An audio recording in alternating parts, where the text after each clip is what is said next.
Hello, and welcome to our review of Wind River, the new Taylor Sheridan movie starring Jeremy Renner, Elizabeth Olsen, John Bernthal, Graham Greene, Hollywood's favourite Native American man. All of those people are in it. All of those people are in it, and they do a good job. But anyway, this is our review. Okay, so basically this is a movie about finding a dead girl in the snow in a very remote location of Wyoming. Jeremy Renner and Elizabeth Olsen team up to find out what happened. Who done it? It's a game of Cluedo. Best Cluedo I've ever seen. Yeah, it's a fun... Well, it's fun. It's a dark, harrowing murder mystery thriller type deal. But even though that's not the type of movie I most often go to, it's really good. It kept my attention right the way through. I think it kept everyone else's attention in the screening, except one guy down to the left somewhere on the other side of the aisle who just, from like 5 minutes in, was just on his phone looking at nudes. Yeah, I looked over and there was a picture of a butt on the screen. He got a Snapchat of like some picture of a butt or like a Facebook message or something, and that was kind of distracting. Whoever that guy was. I hope you enjoyed that butt. You should have fell down the stairs of the aisle. Just saying, but whatever. Yeah, but let's review that guy. he was a prick. Yeah, he was the worst. But I'm very into crime programs and movies and stuff. You bloody love a crime. I love me a murder. You're a real criminal. Yes. Don't tell them that. But yeah, there was a lot of deduction. Like you saw mostly Jeremy Renner's process. But it wasn't that bullshit Sherlock kind of deal where... They didn't just like make up things to make it sound smart. It made sense. And I like that in programs and stuff when you follow the deduction. I only know what the tracks say. The first good thing, probably the cast. Yeah, the cast in this is really good, and the acting and stuff, they all put in a good performance. I really like the bit where Jeremy Renner goes to his ex-wife's house, and before that scene is even a quarters of the way in, you know that these two had a rocky divorce. Yeah, we're not going to spoil what happened just yet, but basically you get the sense of moods and interactions between characters and stuff like that before it outright states it. Yeah, you get a lot from just the performance alone, and I think that's the mark of a good movie. Yeah, you kind of tell where it was going without it ruining the movie, just by how well they were acting. And it was well written, it was a great storyline. Yeah. And it was very suspenseful. Not in a horror thriller kind of way, but like in a genuine, I want to know what happens in the story way. Oh yeah, another good thing is it keeps to its tone. It doesn't start cracking jokes and adding moments of levity, which ordinarily I'd be for. I like a moment of levity every now and then, but this it didn't need to brighten itself up, and it didn't veer away from its tone or throw in anything that was just completely juxtaposed, and yes, it was still engaging, it kept a good atmosphere and stuff. Yeah, it was consistently emotional. Like I don't know if this was just me, but you could kind of follow how the characters were feeling within yourself almost. You could feel like these were people, these were real people with real shit going on in their lives. Also the action was very tame, really, wasn't it? It was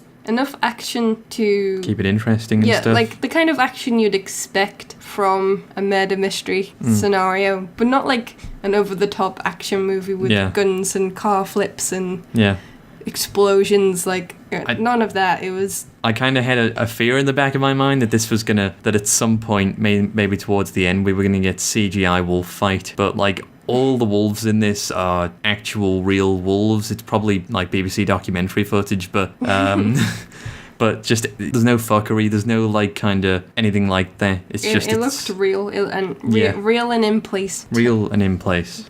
We'll do a spoiler-free summary, and then we'll go into why we like this movie so much. Okay. Great cast, great performances, serious and gritty but still engaging. A satisfying ending. Okay, I think we've covered there. If you haven't seen this, go see it. If you're not going to go see it, get out. What are you doing? Just a little note. Even though Moose isn't usually into this kind of stuff and he liked it, it is more for people who are into this kind of thing. Yeah. Okay, you want to go into spoilers? Okay. You want to talk about acting?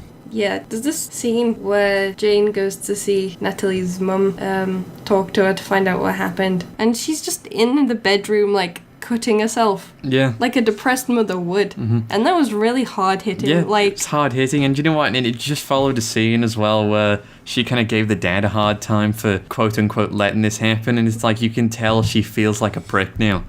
yeah, but it genuinely made me uncomfortable. Yeah, you fell for the character. There was no actors, even minor background characters. There were no people that were like bad at acting and took you out of the story or anything.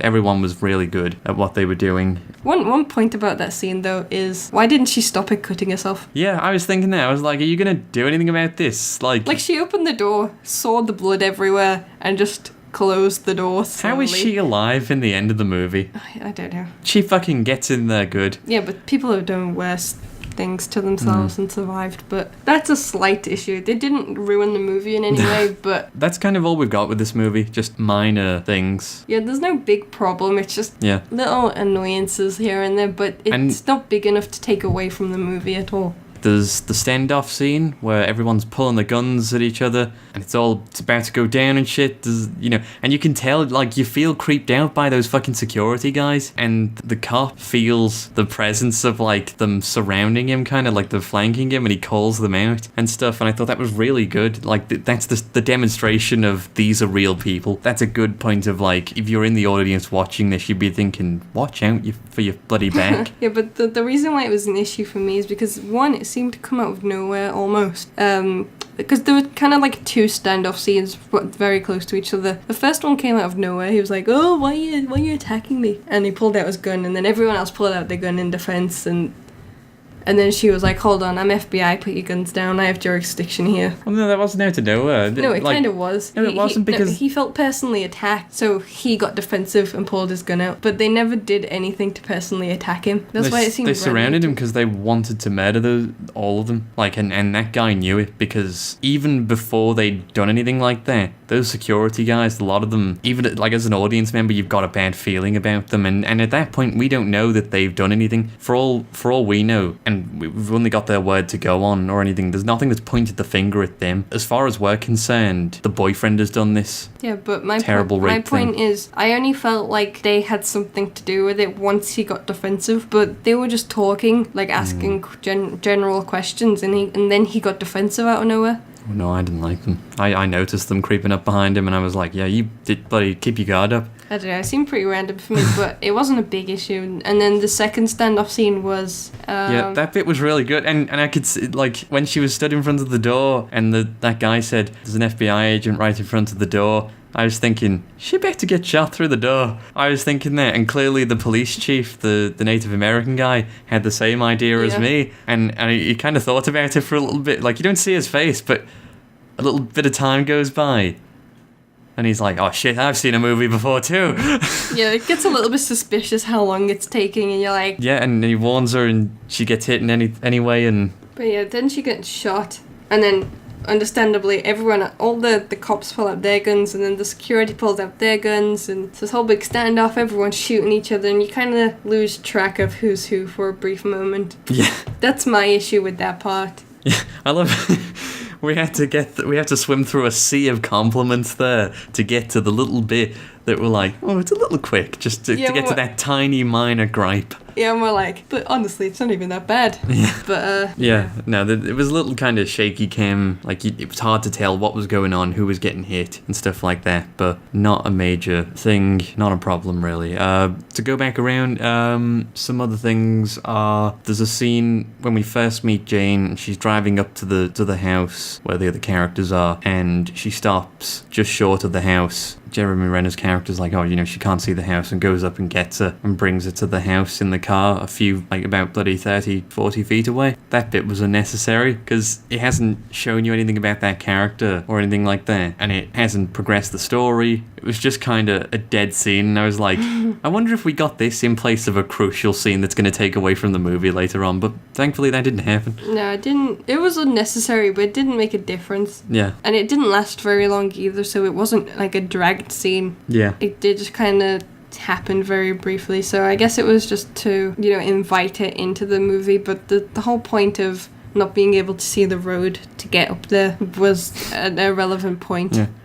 The ending. So, halfway through the movie, you find out that Last she was seen, she was going to her boyfriend's house, but her parents don't know who this is. They don't have a name, an address, a description, anything like that. And they end up talking to her brother, and he has a name and a workplace. The brother's name is Chip, by the way. I just want everyone to know that before we started recording this, we had a bit like a 10-minute discussion of why is Chip a name in America? Like, I know it's a nickname version of Charles and Christopher, as we found out when we looked it up. Why are people named Charles and Christopher okay being called Chip? Tasty. Tasty. Okay, but whatever. Just like snacks. But please write in the comments below how you feel about the name Chip. So they end up investigating the boyfriend played by the Punisher. What's his name? John Bernthal. That guy. Oh yeah, there's a great scene where she knocks on the door. It's the bit after the standoff, leading into the real standoff. She knocks on the door, cuts to inside the trailer. Cool guy military walks his way to the door, opens the door, and it's a different scene. It's a flashback. Yeah, I thought that was quite good. Yeah, it was pretty seamless the way they did that. But they were investigating the boyfriend, but they couldn't find him anywhere. They were explaining that he's not the only one that lives in this trailer. Pete and a few others also live in there. Jeremy Renner chases after Pete the rapist. It kind of cuts to the scene where he kind of wakes up wrapped in a blanket or some kind of body bag or something. Yeah, in with the no snow boots. Yeah. And he's like, he asks some questions. I feel he missed out an important question, which was, where did you leave the body of John Bernthal? Because, he could have then went to that body and said, oh, I found it with my tracking skills. And, could have helped wrap up that case quite nicely without endangering the legality of the investigation or anything like that. But, whatever, that's fine. He talks to Pete a little bit. Forces him to admit it, basically. And then he was like, well, since you were so honest, I'll give you a chance. But same chance that she got. Yeah, the same chance that she got. I say it's a satisfying ending because I was just expecting him to be shot in the face. Or they were going to have like a fist fight. Pete was going to somehow get the upper hand on Jeremy Renner and plays into like an action movie trope. But it didn't do that. This movie just looks in the direction of cliches and goes, no. But not in a sarcastic... Yeah, not in like a Deadpool kind of way. I mean, in like this film was made... way. Yeah, this film was made by a great filmmaker kind of way. But yeah, I feel like we babbled long enough. Some would say too long. Should we give our rating? Okay, what do you think? I think every little tiny flaw that we've tried to mention does not warrant taking a point away, so I want to give this a 5 out of 5. Nice. Yeah, So I think for my preference, it's definitely a 5. Mm-hmm. I've seen some people give it a lot less than a 5, but... I don't understand those people. They don't know crap. Yeah. Fuck these competent reviewers. Fuck those professionals. Yeah. In summary, good movie. Yeah. Give it a 5 out of 5. The nicest. Well, goodbye.